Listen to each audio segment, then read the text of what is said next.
Everyone I encounter these days keeps telling me, Dr. Rossi, I'm so damn anxious and I don't know what to do about it. Well, what if anxiety isn't the real problem? What if anxiety is your brain's way of telling you that something important is going on and you're just not listening? So I'm Dr. Garrett Rossi, and today we're going to be reframing anxiety from a defect to a data source. Because if you only try to shut off anxiety, you're really missing the message that's underneath. Anxiety can feel absolutely awful, and I know because I myself have a lot of anxiety and struggle with it quite often. That shaking, chest tightness, that feeling that your mind is racing and going out of control, all of those things are not necessarily the enemy. Anxiety, the way I like to think about it, is like a check engine light in your car, right? When it comes on, you don't want to just smash the dashboard or just reset the engine light. You need to check under the hood and see what is really going on. So let's take an example. Let's say that your old frame is, I'm a broken person. Why do I always feel so much anxiety? Why can't I just change? Why can't I just make this stop? So if that is your old frame, then your new frame can be something different. You can say to yourself, hey, I'm experiencing anxiety. My brain is alerting me that something is going on here that I need to pay attention to. Instead of letting me react to these things in a negative way, I have the choice to listen to what's being said and try to figure out what is the message my brain is trying to send me. Anxiety is triggered when our amygdala is hyperactive, when it's firing at an extremely high rate. Now, this was a signal that was originally designed to protect us from predators. It wasn't necessarily designed to protect us from the Zoom meeting that we have to give a big presentation on or talking to our boss about our bonus. It was never meant to be firing in those instances, but nowadays in the modern world, that's exactly the times where the amygdala is firing excessively. So while it's designed to detect danger, it doesn't necessarily guarantee that danger is present. So when you're in these situations, you could start to reframe your anxiety as such. You could say, my anxiety's through the roof. I don't know how to handle this. I don't know how to act. But you could easily reframe that as my alarm system is extremely sensitive.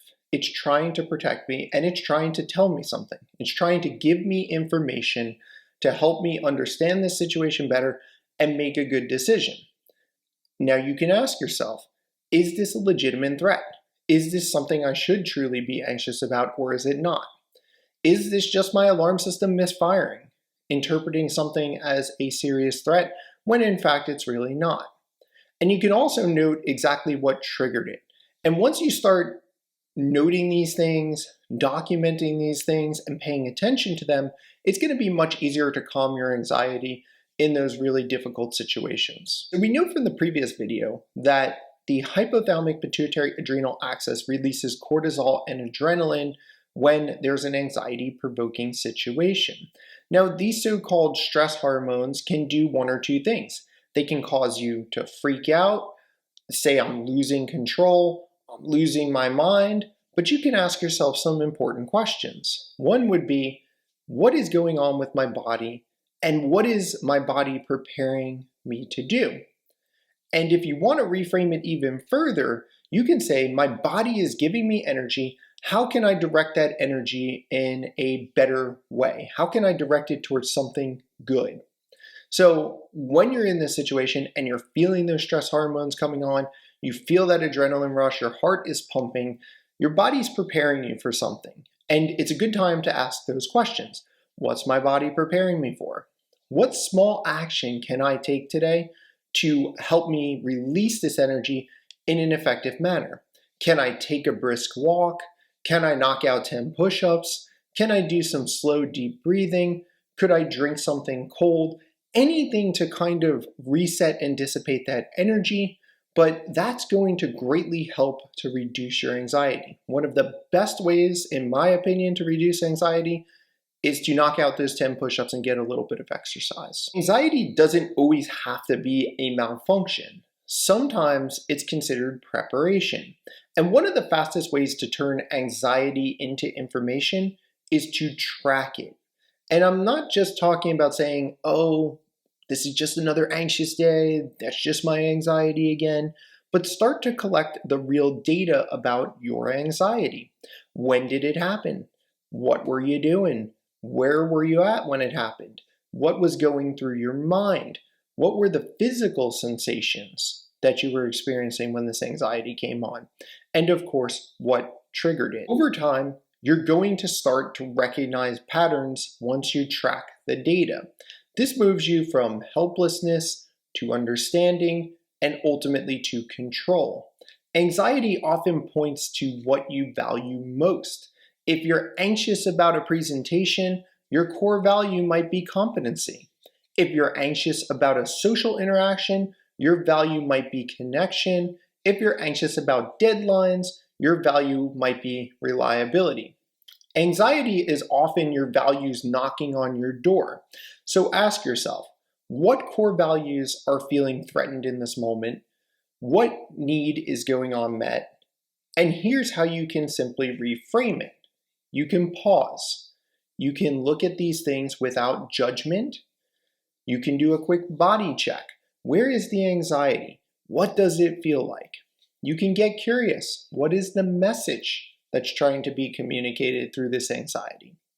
And you want to ask yourself, what value is being threatened of mine, or what core value of mine is being threatened in this moment? What triggered this? And what is my body preparing me for? Okay guys, well, I may not be able to cure all of your anxiety, but I think with data, you can ultimately choose to take action.